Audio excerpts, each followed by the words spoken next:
Well, hello. Welcome to Largs Bay. Today's an unusual little video, mainly because I'm doing a sort of long exposure photo shoot. You can see it's quite a dull day and we're not going to get a sunset, I don't think.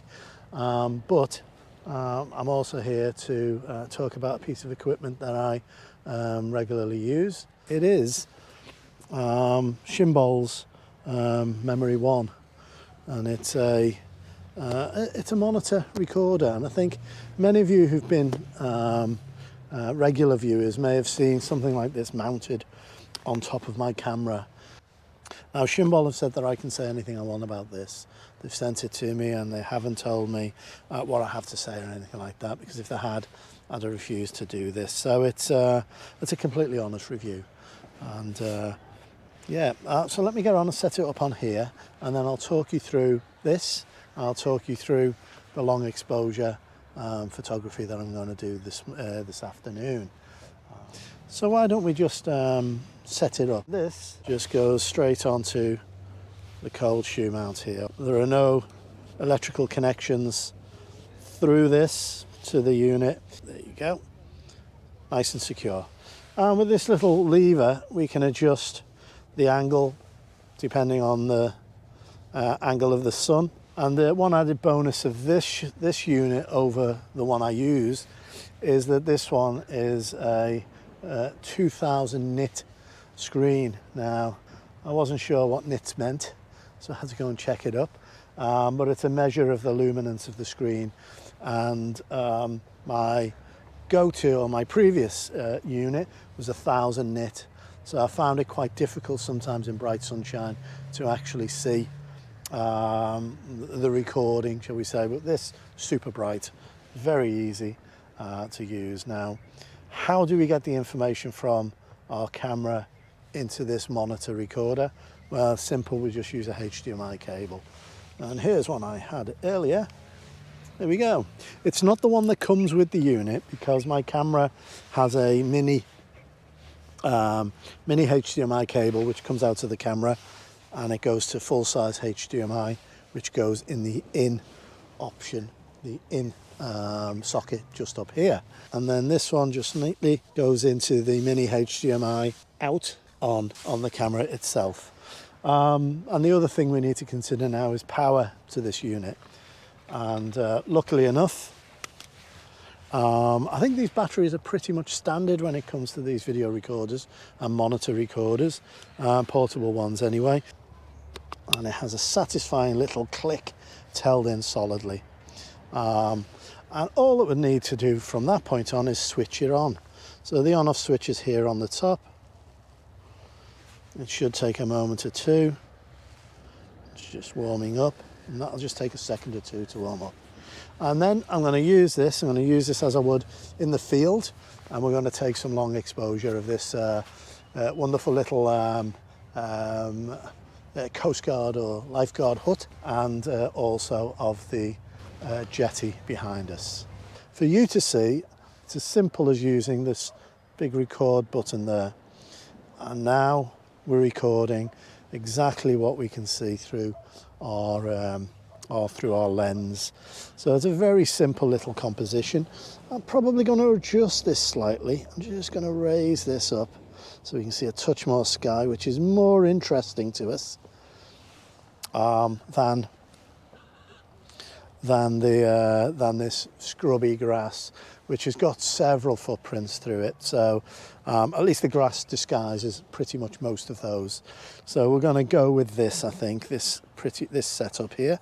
And if I want to adjust, say, the ISO, you will see that changes on the monitor, and it's also recording. Question really is who's this aimed at? It's primarily aimed at a vlogger or someone who's doing any sort of video or film work, I think, in the first instance. But I found it quite helpful because I'm getting to the age where my eyesight's starting to go a bit wobbly, and I keep forgetting to bring my glasses along with me. And I do find that looking and using this screen, which is a 5.5-inch screen, compared to using the LCD or the screen on the back of the camera and or the viewfinder, I find this massively helpful in order to gain my compositions and see around the edges. It just makes it much easier for me. If I didn't have this, then I would have to bring my glasses along, but even then I think I'd struggle a little bit in the fine detail to make sure that I've nailed the focus. So this just in itself as a tool for that is great, but the ability to record means that I give the viewer that added dimension, I suppose, of taking you through how I work and how I compose my photographs. So we're just going to go with this one as it is.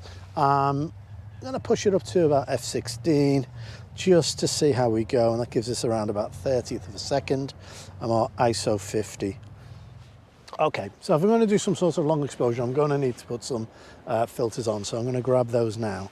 So 30th of a second, 30th of a second with a 10 stop is probably going to give us about 30 seconds, but with 13 stops, I think we'll get about 4 minutes, which is enough to move those clouds a bit because they are slow moving at the moment. So I think that's what we're going to aim for. We're going to put 13 stops of neutral density filter on the front. So I'm going to put a 10 and a 3. I'm not sure what 15 would give us. I think that would be too much, but we can go for that and have a look. 15 would give us 18 minutes. If we were at ISO 100, 15 minutes would give us 9 minutes. If I came down to F11, it's 1/225th, will give us 4 minutes. I think I'm going to do that. I'm going to go for that. I'd rather put a single piece of glass in than two. So I'm going to check and see if I've brought my 15 stop. If I have, then that's what's going to go on. I'll put the 15 stop on. If not, it's going to have to be the other way. But I'll need to check first. And I have. I'm lucky. I brought our 15 stop along with me. So let me just give this a little clean. And the first thing I'm going to do is make sure that I focus on that little tower, and then I'm going to lock my focus. So I'm going to do that because I know when I put this on, I won't be able to gain focus through this really dark glass. So we'll pop this on the front, like that.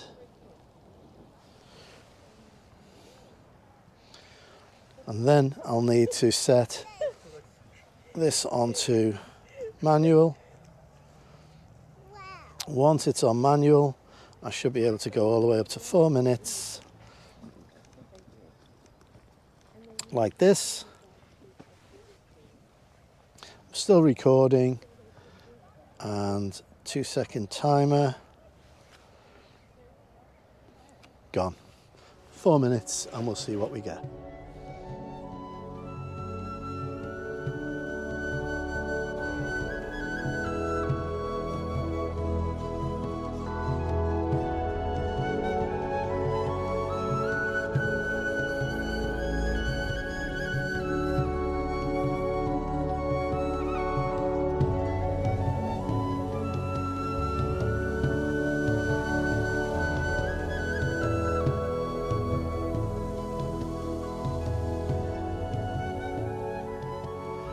And you can see that we've got a fabulous little jetty here.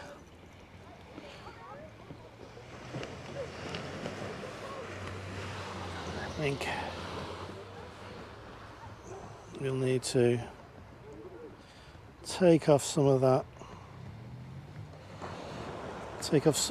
sand, horrible that it is, and just as I have this jetty itself coming in from left to right. I may do two shots. I may consider doing this one and then doing a close-up one like this and zoom in to the water like this, possibly throwing on the 32 to 64. But for the time being, I think we'll probably just go with this one for now.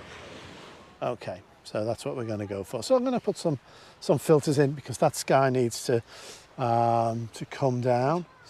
And also, while you're there, I'm going to have a look and see what the polarizer will do. You can see it's changing the light intensity here, taking some of that sheen away or bringing it back. With long exposures like this, I tend to do the opposite of what you're supposed to do, which is take the glare away. If I was closer to the water, I'd like to see the bottom. I'm further away, so I'm more than happy to have that sky reflected, especially doing a long exposure. So I think that's where I'm going to sit for the time being. Of course, you can do both. So we need to set that focus, and I'm going to bring it down. I'll set it in the middle of that jetty. So that's good. I've set the focus. I'm going to put in the 2 NDs. So I'm going to throw in, to grow an extra arm. So I'm going to throw the 10 stop into the very nearest of the slots. There we go. Just making sure that the gasket covers top and bottom. I'm going to throw the 3 stop. I'm going to piggyback that, throw this into the next slot along. And I'm confident about this because we haven't got a lot of bright light. So the stacking of glass isn't so bad. If the sun was out, I'd be worried of refraction and reflection. And then I'm just going to pop our Safgrad back in. We don't need it all the way down. It's just about there before. It's just to tame the top of that blue sky a little bit. We're done. We've got that all set up. Okay. So now we've set this set up. It looks completely black in manual, which is correct. And we need to go up to 4 minutes. You can see that screen starting to lighten. 8 is too much. 4 is about right. So now we've got that set up. 4 minutes is about right. And yeah, we can start that exposure.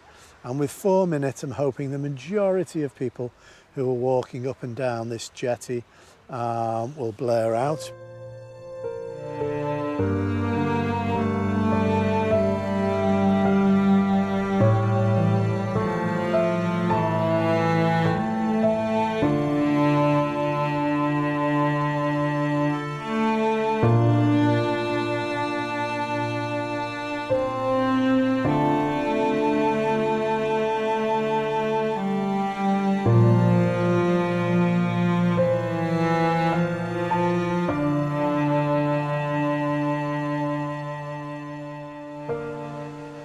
Okay, very simple again. How simple can this be? I've really just set this up so that we've got the top of our jetty coming in from the top right hand side. And we have the reflection of it coming in at the bottom. I may just slightly pull out and wait for people to move. Again, we're going to go for a 4-minute exposure. I'm just going to check our focus peaking. And that looks all fine and dandy. I'm going to wait for these a few people to just move along. And then we're going to go. I've got the horizon line on the top third. But most of this is the reflection going up and the jetty coming down, both going to a pinpoint towards the end. I would have loved light at the end instead of this dark, ominous cloud, but this storm cloud's coming in, and what can you do? You just got to live with it. So immediately, I'm just going to hit that. 4 minutes. Simple.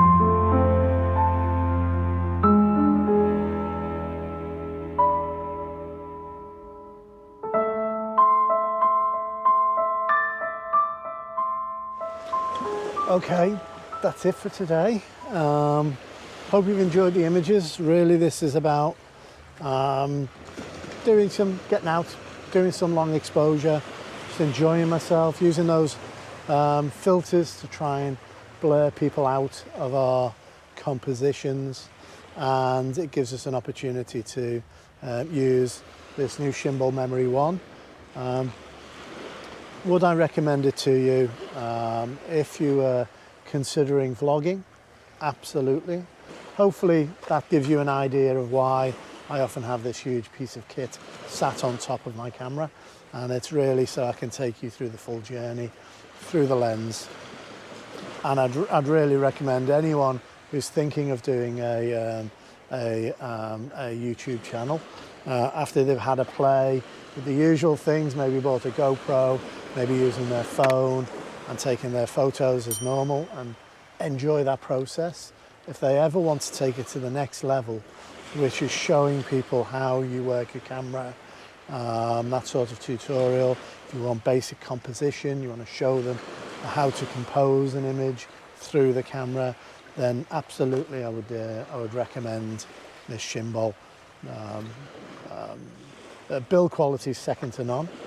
It comes with a HDMI cable, albeit a full one, which won't go to waste. I will use it, and yeah, you get your battery, get your lead, and you're away. You're in business. It really is a fantastic piece of kit. So yeah, that's about it. So what can I say? All it leaves me to say is thank you very much for joining me along today. Hope you've enjoyed this little video. I really do. And if not, tell me why. And if you have, tell me why.